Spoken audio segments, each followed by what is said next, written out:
සියලුම දෙනාට සුබ දවසක් වේවා කියලා මුලින් ප්‍රාර්ථනා කරනවා. ඉතින් ඔන්න අපි හැමෝම මේවට දන්නවා ඇමරිකාව විසින් වෙනිසුලාව කියන රටේ හිටපු ජනාධිපති වන මදුරෝ කියන ජනාධිපතිවරයා ඒකාධිපති පාලනයක් කරයි යන ගමන් ඉද්දී ඇමරිකාව විසින් මේවට අත්අඩංගුවට අරගෙන අවසానයි. ඉතින් මෙන්න මේකේ අතුරු ප්‍රතිඵලයක් විදිහට රුසියාව සහ ඇමරිකා එක්සත් ජනපදය අතර පවතින රාජතාන්ත්‍රික ගැටුම් තවත් උණුසුම් කරමින් බෙල්ලා 1 කියන තෙල් ප්‍රවාහන නෞකාව සම්බන්ධයෙන් දැඩි මතභේදාත්මක තත්ත්වයක් මේවට හටගෙන තියෙනවා. ඒ කොහොම වුණත් රුසියානුවන් මේවට පවසන්නේ ඔවුන්ගේ දජය යටතේ මෙම නෞකාව ලියාපදිංචි කර තියෙන නිසා ඒ නෞකාව පසුපස හඹා යාම වහාම නවත්වන්න කියලයි.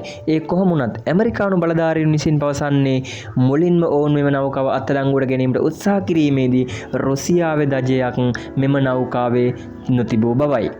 ඉතින් කොහොම වුණත් මෙම නෞකාවට එල්ල වෙලා තියෙන චෝදනාව තමයි ඉරානයේ තෙල් වෙනිසුලාව කියන රටට ප්‍රවාහනය කිරීම.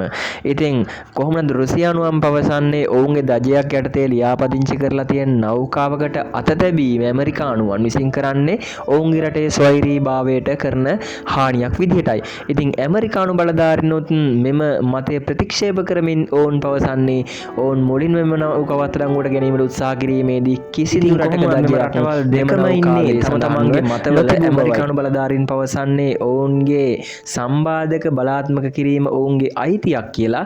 ඉතින් කොහොම වුණත් මේ තත්ත්වය ඉදිරියේදී යුද අධිකරණයක් දක්වා යයි කියලා හිතනවා.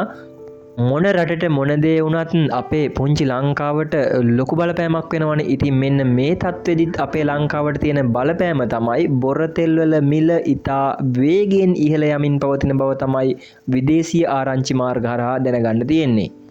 ඉතින් මේ වගේ අලුත්ම තොරතුරු ඕගොල්ලොන්ට ඉදිරියේදීත් අරගෙන බලාපොරොත්තු වෙන්න මම සමුගන්නවා. ඕගොල්ලෝ ඉදිරියේදීත් මේ වගේ විස්තර දැනගන්න කැමති නම් මගේ YouTube channel එක subscribe කරන්න කියලාත් මතක් කරන ගමන් මේ වෙනකම් වීඩියෝත් එක රැඳලා හිටියේ ඕගොල්ලෝ හැමෝටම ස්තුතියි.